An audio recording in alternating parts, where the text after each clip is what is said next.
ప్రతిరోజు కొంత సమయం కేటాయిస్తానని నా వంతు కృషిగా స్వచ్ఛత కార్యక్రమాలు శ్రమదానం చేసి ఆంధ్రప్రదేశ్ సాధించే సంకల్పానికి కట్టుబడి ఉంటానని ఈరోజు పరిశుభ్రత గురించి నేను స్వచ్ఛ భారత్ సమతుల్యత దెబ్బతింటది. అంటే పర్యావరణ కాలుష్యానికి ఇవి కూడా ఒక కారణం.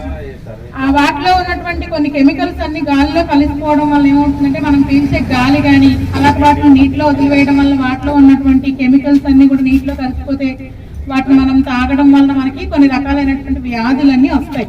అవన్నీ రాకుండా పంచాయతీ నుంచి ఇక్కడ నుంచి ఏంటంటే మీరు సేకరించే ఏదైతే ప్రతిసారి ఇస్తుంటారో వీటిని సెపరేట్ చేసి మీరు ఇవ్వడం వల్ల వీటిని తిరిగి రీయూజబుల్ అంటే మళ్ళీ తిరిగి వినియోగించేటటువంటి పరిశ్రమలకి వీటిని పంపించడం జరుగుతుంది. దానివల్ల పర్యావరణ కాలుష్యాన్ని కొంతవరకు మనం అరికట్టవచ్చు.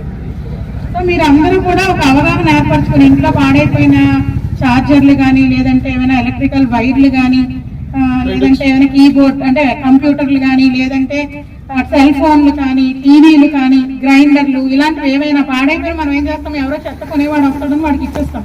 దానివల్ల మీకు ఈ రోజు ఒక 10 రూపాయలు రావచ్చు, కానీ తర్వాత ఏమవుతుంది వాళ్ళు తీసుకెళ్లి కొన్ని పార్ట్స్ వాళ్ళు సెపరేట్ చేసి మిగిలిన వాటిని తీసుకెళ్లి ఏ చెత్తలోనో వేసి వాళ్ళు మంట పెట్టేస్తారు. అలా మంట పెట్టడం వలన కాలుష్యం అంతా కూడా ఎక్కువ అవుతుంది. వాతావరణ కాలుష్యం, వాయు కాలుష్యం అన్ని కూడా. అలా జరగకుండా మీరు పంచాయతీకి వీటిని కానీ అందజేసినట్లయితే వీటిని కూడా గ్రామ పంచాయతీ ఏదైతే మేజర్ పంచాయతీ ఉంటుందో ఆ మేజర్ పంచాయతీలో వీటన్నిటిని భద్రపరిచి రీసైక్లింగ్ కి వీటిని మళ్ళీ తిరిగి పంపించడం జరుగుతుంది. దీనికి మీ వంతుగా మీరు కృషి చేయాలని మేము ప్రభుత్వం తరఫు నుంచి మేమందరం కూడా మిమ్మల్ని రిక్వెస్ట్ చేయడం జరుగుతుందండి. ఈ విషయాన్ని మీరు తెలుసుకున్నారు కాబట్టి తెలిసిన మిగిలిన వాళ్ళకు కూడా మీరు తెలియచెప్పాలి. థ్యాంక్ యూ అండి.